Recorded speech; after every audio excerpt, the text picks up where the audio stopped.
My check, 1, 2. See, our leaders become misleaders, and see, our mentors become tormentors. Freedom fighters became dictators. They're killing our people in Karamoja. We are fighting for freedom. Thank you. Thank you.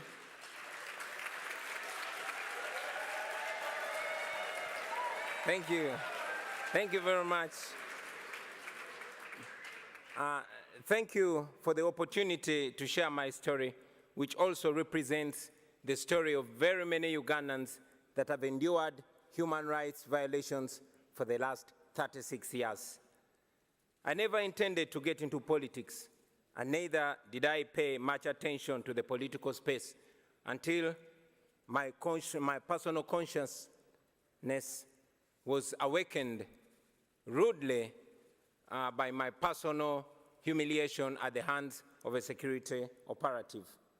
I'm a musician, and in 2005, I was the hottest artist in town, singing about parties and girls and money. And so, like any other 23-year-old who is successful, I went out and bought a big fancy car, a Cadillac Escalade with spinning wheels and a personalized number plate, Ghetto. One day, I was at a nightclub in Kampala when a security operative pulled me out of my brand new car, slapped me in the face, and put a gun on my head. And he asked me, "Yo, why are you showing off? Don't you know that this country has owners?" I drove away humiliated, and this horrible feeling was all over me, a feeling of you deserved it. Because he was right, I thought I was safe as a celebrity, partying with the rich and powerful military generals, whining and dining with them. But I did not know that it didn't change the reality that I was just a boy from the ghetto, and that I would not be free from their oppressive rule until everyone in Uganda was free. That incident reminded me of the humiliation that many Ugandans faced every day. I couldn't forgive myself for having allowed my temporary and deceptive comfort and elevation from society to blind me from the plight of my fellow disadvantaged people. And I decided on that day that moving forward, I would be a voice of social justice. For 36 years, Uganda has been under the rule of General Yoweri Museveni. More than 85% of Ugandans have never seen another president in their lifetime. Not because the law allows it, no, but because he has always changed the constitution with the help of a compromised parliament, and he has always rigged elections with the help of a personalized military. But regardless of all this, the Western world continued to tolerate and enable General Museveni because he is considered a useful dictator, good for regional security and national stability, even if he bends a few rules. But that's not true. General Museveni rules Uganda with an iron hand. He deploys the military against the citizens and students. Those who oppose him are either put in prison, tortured, or killed. His administration ranks one of the most corrupt in the world. His family members and henchmen have plundered our nation at the expense of healthcare, education, and other social services. So, sitting there in my fancy car, beaten and humiliated, I knew I could not stay silent anymore. So, for the next 10 years, I dedicated my music to the plight of the common Ugandans and the fight for human rights. In 2016, General Museveni rigged the election and declared himself president again. And that's when I decided that if the parliament could not come to the ghetto would go to the parliament. In 2017, thank you. In 2017, I decided to run for a parliamentary seat. Our constituency campaign turned into a national campaign, and we won the seat with 80%. Then we started the People Power movement to awaken a generation of young Ugandans, talking to them about democracy and explaining to them why they must get involved. This annoyed General Museveni, and from then we were branded as enemies. In 2018, while on a campaign trail in the northern Ugandan district of Arua, General Museveni decided that it was too much for him to take. He alleged that our supporters had stoned his motorcade, and for that reason, the military was given orders to shoot and kill. I had just stepped out of my car when suddenly I heard gunshots, blah, blah, blah. My driver and friend, Yasin Kauma, was shot dead in the car seat that I had been occupying just a few minutes earlier. I took a picture of him and tweeted it, him lying in a pool of blood. I tweeted it with the caption, "Police has shot my driver dead, thinking they've shot at me." And then the Special Forces Command, a section of the military that is led by General Museveni's son, Muhoozi Kainerugaba, started hunting for me. For the next 8 hours, I hid in a random hotel room as they broke down every single door looking for me. Meanwhile, my tweet went viral, and suddenly the entire world was watching Museveni. So when they finally found me, they did not kill me, but they tortured me to near death. I was detained in a military base for several days. Not even my family knew where I was. I later learned that people protested in very many parts of the world calling for my release. And for this, I am forever grateful, because if it was not for that pressure, I'm sure I would not be alive to talk to you today. In a military court, I was charged with the offense of annoying the president, treason, and illegal possession of firearms. They displayed 2 machine guns to prove that. And of course, these were trumped-up charges. Out of shame, the firearms charges were later dropped and the guns disappeared. 2.5 years later, that case has not been heard.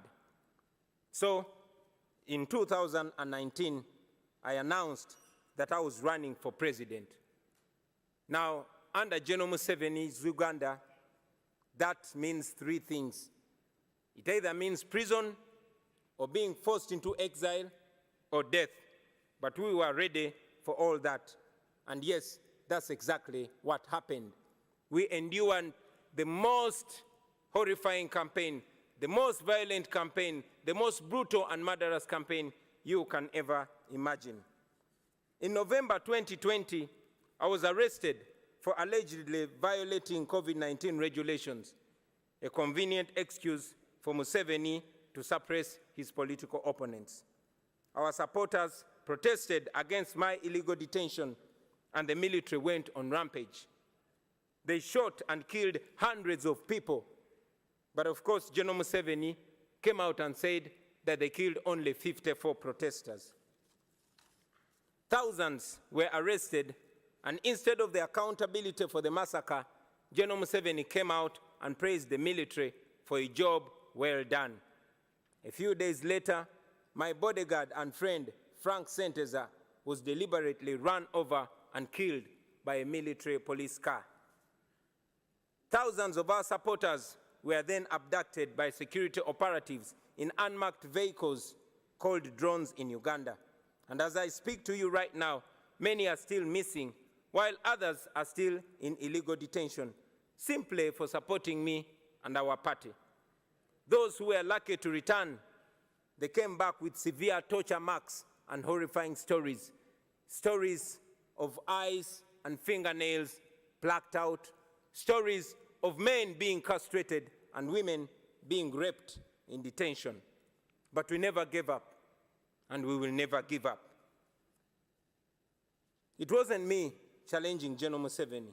No, it was an entire generation.